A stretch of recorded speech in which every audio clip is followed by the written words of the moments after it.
Godzilla సముద్రం నుంచి బయటకు రాబోతోంది. విధ్వంసం సృష్టించబోతోంది. ఇదే ఇప్పుడు జనాలకు నిద్ర లేకుండా చేస్తోంది. గాడ్జిల్లా ఎల్నినో సృష్టించే సంక్షోభం తలుచుకుంటేనే వణుకు పుడుతోంది. ఇక అటు నైరుతి వచ్చేస్తోంది, కరువు తీర్చేస్తోంది అని ఎదురు చూస్తున్న రైతులకు షాకింగ్ వార్త చెప్పింది ఐఎండీ. ఋతుపవనాలకు అడ్డంకిగా ఎల్నినో పడగ విప్పేందుకు రెడీ అవుతోంది. వర్షాకాలం నుంచే ప్రతాపం చూపించేందుకు రెడీ అవుతోంది. గాడ్జిల్లా ఎల్నినో క్రియేట్ చేస్తున్న భయాలేంటి? మహాకరువు ముంచేయబోతోందా?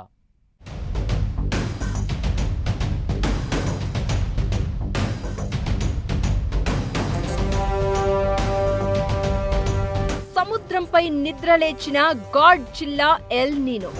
వర్షాకాలం నుంచి తీవ్రంగా ఎల్నినో పడగ. హీట్ ఎక్కడం మొదలైన పసిఫిక్ జలాలు. ఋతుపవనాలకు అడ్డంకి కాబోతున్న ఎల్నినో. గాడ్జిల్లా ఎల్నినో దేశం మీద పడితే పరిస్థితేంటి?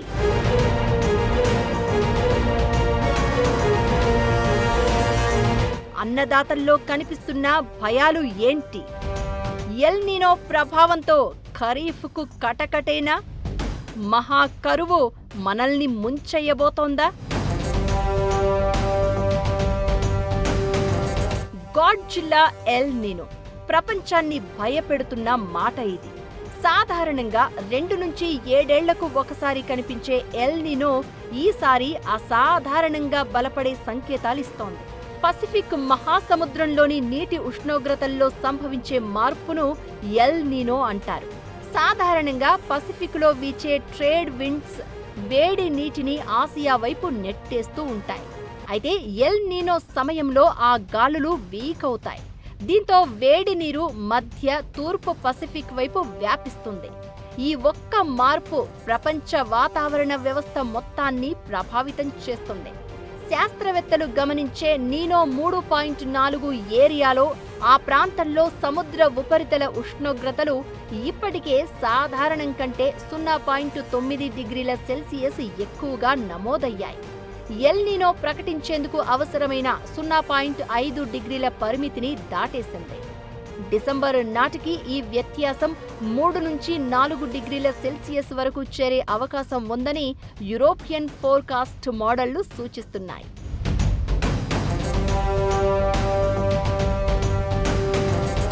సముద్ర ఉపరితలపు ఉష్ణోగ్రతలు 4 డిగ్రీలు దాటేస్తే 1997-98, 2015-16 సూపర్ ఎల్నినో రికార్డులు బద్దలయ్యే అవకాశం ఉంది.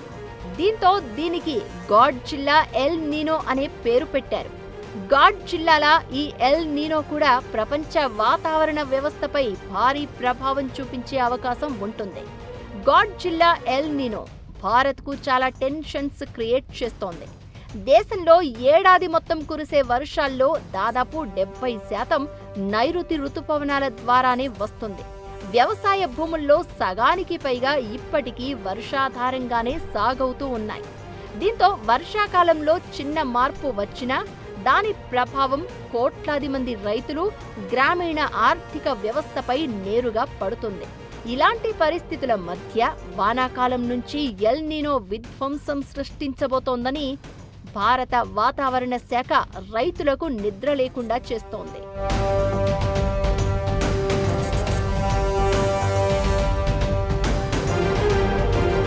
పసిఫిక్ మహాసముద్రంలో భూమధ్య రేఖకు దగ్గరగా ఉన్న ప్రాంతంలో ప్రస్తుతం ఎల్నినో పరిస్థితులు ఉన్నాయని భారత వాతావరణ శాఖ తెలిపింది. రానున్న వర్షాకాలంలో ఇది మరింత బలపడే అవకాశం ఉందని చెప్పింది. అంటే నైరుతి ఋతుపవనాల మీద భారీ ప్రభావం ఉండబోతోందన్న మాట. జూన్ నెలకు సంబంధించి El Nino southern oscillation Indian ocean dipole బులెటిన్లో ఈ వివరాలు ప్రకటించారు. పసిఫిక్ మహాసముద్ర మధ్య తూర్పు ప్రాంతాల్లో సముద్ర ఉపరితల ఉష్ణోగ్రతలు పెరిగాయని, ఇవి ఎల్నినో ఏర్పడడానికి కావలసిన స్థాయిని దాటిపోయాయని తెలిపింది. ఈ వర్షాకాలంలో ఎల్నినో పరిస్థితులు ఇంకా పెరిగే అవకాశం ఉందని monsoon mission coupled forecast system అంచనా వేస్తోంది. సముద్ర పై భాగంలోనే కాకుండా లోపలి పొరల్లోనూ ఉష్ణోగ్రతలు ఎక్కువగా ఉన్నాయని, రానున్న నెలల్లో ఈ వేడి నీరు పైకి వచ్చి ఎల్ నీనోను మరింత బలోపేతం చేస్తుందని వాతావరణ శాఖ గుర్తించింది. మామూలుగా అయితే నైరుతి రుతుపవనాల సీజన్లో చల్లటి వాతావరణంతో పాటు వర్షాలు కురుస్తాయి. ఎల్ నీనో ప్రభావంతో నీరు వేడెక్కడం కారణంగా సముద్రం నుంచి భూమిపైకి వేడి గాలులు వీస్తాయి. భూమిపై ఎక్కువగా పొడి వాతావరణం ఉంటుంది. ఉష్ణోగ్రతలు పెరుగుతాయి. వర్షపాతం తక్కువగా ఉంటుంది. దీంతో కరువు వస్తుంది. దీనికి తోడు అక్కడక్కడ కుండపోత వర్షాలు, క్లౌడ్ బరస్ట్లు ఉంటాయి. దీంతో విపత్తులు వచ్చే ప్రమాదం ఉంటుంది. రాబోయే రోజుల్లో కరువు ముంచేయడం ఖాయంగా కనిపిస్తోంది. దీంతో రైతులకు ఇప్పటి నుంచే భయం మొదలైంది.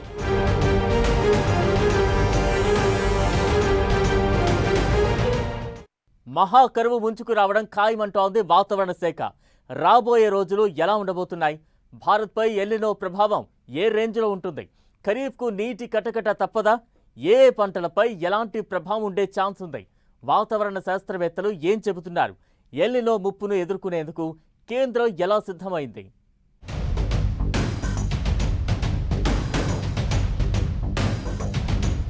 నైరుతి రుతుపవనాలను ఎల్ నీనో అడ్డుకుంటుందన్న వాతావరణ శాఖ హెచ్చరికలు కొత్త భయాలు క్రియేట్ చేస్తున్నాయి. రుతుపవనాల మీదే పూర్తిగా ఆధారపడే ఖరీఫ్ సీజన్లో ఈసారి కటకట పరిస్థితులు తప్పేలా లేవు. నిజానికి ఎల్ నీనో ప్రభావం కేవలం వర్షాల మీద కాదు, పూర్తి వ్యవస్థ మీద పడుతుంది. వర్షాలు తగ్గితే ముందుగా దెబ్బతినేది వ్యవసాయ రంగం. వరి, పత్తి, మొక్కజొన్న, పప్పు ధాన్యాల లాంటి పంటల దిగుబడులు తగ్గే ప్రమాదం ఉంటుంది. రైతుల ఆదాయం పడిపోయే ప్రమాదం ఉంది. భూగర్భ జలాల నిల్వలు తగ్గొచ్చు.